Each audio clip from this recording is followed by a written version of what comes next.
ती याचिका हीच आहे. महत्त्वाची गोष्ट हीच असते की न्यायमूर्ती जेव्हा न्यायनिवाडा करतात, आता आपण पाहताय ह्या पूर्ण घटनेत न्यायमूर्ती कोण आहेत? तर अध्यक्ष महोदय आहेत. ट्रायब्युनलचं ते काम करतात आणि त्यांनी आरोपींना जाऊन भेटणं, ज्यांच्यावर डिस्क्वालिफिकेशनचा आता केस चालू आहे, हे किती योग्य आहे? एरवी पण कधी अध्यक्ष महोदय असं कोणाच्या म्हणजे प्रोटोकॉल प्रमाणे जात नाहीत घरी. हे करत असताना दिवसाढवळ्या एवढं जाणं, प्रेसमध्ये आल्यानंतर देखील कुठेही न बोलणं, मला वाटतं असं कधीही आम्ही राजकारण एवढं घाणेरडं पाहिलं नव्हतं. त्यांनी प्रतिक्रिया दिलेली आहे की त्याच्यामध्ये असं म्हटलेलं आहे की माझ्या मतदारसंघातल्या कामासंदर्भात मी गेलो होतो आणि अध्यक्षपद सोडून नाही, आता काय केलं. कितीतरी वेळा असे त्यांनी प्रतिक्रिया देऊ शकतात, पण जे सत्य आहे ते सत्य आहे. आणि तसं पाहिलं गेलं तर परवा मी कोल्हापूरतच होतो.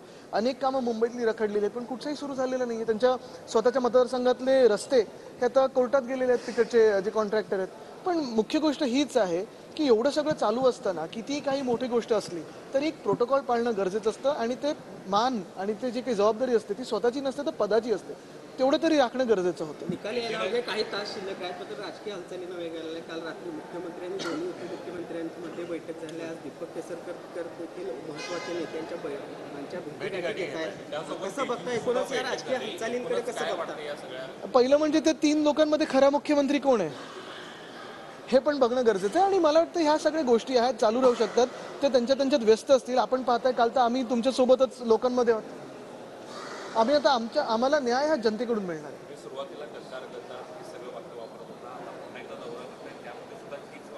2 वर्ष जी गद्दारीची आहेत, मी ही वाक्य वापरणार, कारण जे आहेत ते आहेत. घटनाबाह्य सरकार देखील आहे.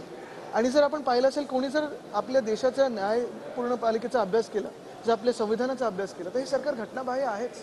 गद्दारांचं सरकार, आणि या गद्दारीवर शिक्कामोर्तब होऊ नये ह्याच्यासाठी आम्ही लढत आहोत. हो, त्यामध्ये काही बदल करण्याचे नाही, हे तर खोक्याचंच सरकार आहे ना. आणि आता काय आहे की मुख्यमंत्र्यांना वाटतं की 33 देशांनी याची नोंद घेतली. खरं नोंद घेतली गद्दारीची. त्यांना वाटतं जे काही त्याला केलं त्यांची नोंद घेतलेली. सुनावणीला काही तास शिल्लक असताना बीडचे संपर्क प्रमुख अनिल जगतापांनी मात्र पक्षाला राजीनामा कधीच दिले ते, आत्ता नाही. पण महत्त्वाची गोष्ट ही आहे, आपण पाहत असाल आज सुनावणीवर आपलं सगळ्यांचं लक्ष आहे, तरी देखील महाराष्ट्रातली अनेक कामं अजूनही तयार असून, महाविकास आघाडीच्या काळातली कामं असतील, आत्ता जी पूर्ण झालेली कामं असतील, तयार असून अजूनही उद्घाटनाला वेळ मिळत नाहीये. नक्की कोण VIP आहेत असे? आता परवाकडे आम्ही पुण्यात होतो. पुण्याचं नवीन टर्मिनलची इमारत एअरपोर्टची तयार आहे, उद्घाटनासाठी वेळ नाही. MTHL ला 3 महिने आम्ही ओरडत होतो, आत्ता कुठेतरी वेळ मिळालेली आहे. आता 12 तारीख पण दिलेली आहे. म्हणजे काय मॅच फिक्सिंग झालंय का की सरकार टिकवायचं कसंही? मला वाटतं ह्या सगळ्या गोष्टींवर देखील आपण लक्ष दिलं पाहिजे की महाराष्ट्र म्हणून आपल्यावर अन्याय का होत आहे. आत्ता आपण पाहिलं असेल, अयोध्येमधलं जे एअरपोर्ट आहे, महर्षी वाल्मिकी इंटरनॅशनल एअरपोर्ट असं नाव दिलेलं आहे.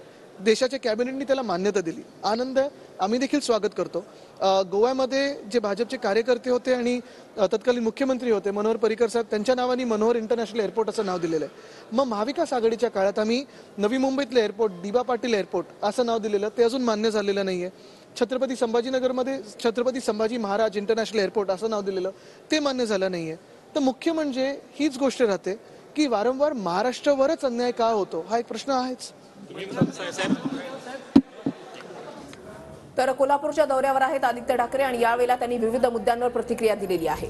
सरकार टिकण्यासाठी मॅच फिक्सिंग झाले का, असा मुख्य सवालच त्यांनी यावेळी केलाय.